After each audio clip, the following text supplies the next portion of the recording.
IAS institute నిర్వహిస్తున్న all India scholarship exam pass అవ్వండి. 2 years ఫీజులో 50% మాత్రమే పే చేయండి. ఎర్రచందనం స్మగ్లర్ల నుంచి అటవీ శాఖ అధికారులు స్వాధీనం చేసుకున్న ఖరీదైన BMW కార్ల వ్యవహారం ఇప్పుడు ఏపీలో హాట్ టాపిక్గా మారింది. 2 BMW కార్లు ఏమయ్యాయో అంతు చిక్కడం లేదు. ఎక్కడున్నాయి, ఎవరి దగ్గర ఉన్నాయి అనే చర్చ ఇప్పుడు జోరుగా సాగుతోంది.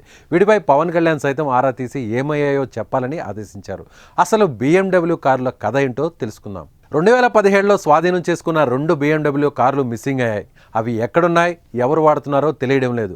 అన్నమయ్య జిల్లా రైల్వే కోడూరు పరిధిలో ఓ ఎర్రచందనం స్మగ్లర్ నుంచి TN05BH3303 నంబరు గల BMW కారును అటవీ అధికారులు స్వాధీనం చేసుకున్నారు.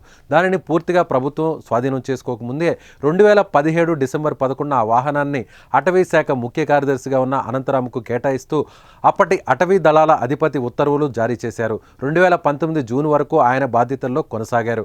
అనంతరం 2019 జూన్ నుంచి 2020 అక్టోబరు, 2022 ఫిబ్రవరి నుంచి 2024 జూన్ వరకు ప్రస్తుత CS నీరబ్ కుమార్ ప్రసాద్ అటవీ శాఖ ముఖ్య కార్యదర్శిగా, ప్రత్యేక ప్రధాన కార్యదర్శిగా బాధ్యతలు నిర్వహించారు.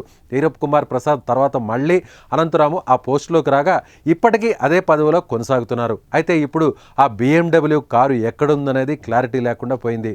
కారు ఏమైందో ఎవరికీ తెలియకపోవడం విశేషం. ఎవరి దగ్గర ఉంది, ఎవరు వినియోగిస్తున్నారనేది కూడా తెలియడం లేదు. అధికారులు తమకు తెలియదని చెబుతున్నారు. అంతేకాదు పుత్తూరు అటవీ రేంజ్ పరిధిలో ఎర్రచందనం స్మగ్లర్ల నుంచి స్వాధీనం చేసుకున్న TN18K2277 BMW బ్లూ కలర్ వాహనాన్ని 2015 ఫిబ్రవరిలో అప్పటి అటవీ శాఖ మంత్రి అదనపు ప్రైవేట్ కార్యదర్శికి కేటాయించారు. ఆ కారు గురించి కూడా ప్రస్తుతం అటవీ అధికారులకు అధికారిక సమాచారం లేదు. మరోవైపు తమిళనాడుకు చెందిన ఎర్రచందనం స్మగ్లర్ల నుంచి స్వాధీనం చేసుకున్న TN07CB3724 టయోటా ఇన్నోవా వాహనంలో కూడా ఇదే గందరగోళం నెలకొంది.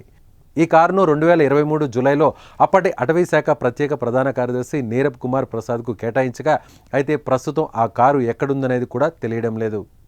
దీంతో కార్లు ఏమయ్యాయో తెలియజేయాలంటూ అటవీ దళాల అధిపతి కార్యాలయం అటవీ శాఖ ప్రత్యేక ప్రధాన కార్యదర్శికి లేఖ రాయగా డిప్యూటీ సీఎం పవన్ కళ్యాణ్ దీనిపై నివేదిక ఇవ్వాలని PCCFను ఆదేశించారు. దీంతో అధికారుల్లో టెన్షన్ మొదలైంది. అయితే 2 BMW కార్లలో ఒకటి కీలక స్థానంలో ఉన్న ఓ IAS అధికారి భార్య హైదరాబాద్లో వినియోగిస్తున్నట్లు వస్తున్న వార్తలు ఆసక్తిని రేపుతున్నాయి. మరి పవన్ ఎంట్రీతో అసలు విషయం త్వరలోనే వెలుగులోకి వచ్చే అవకాశం ఉంది.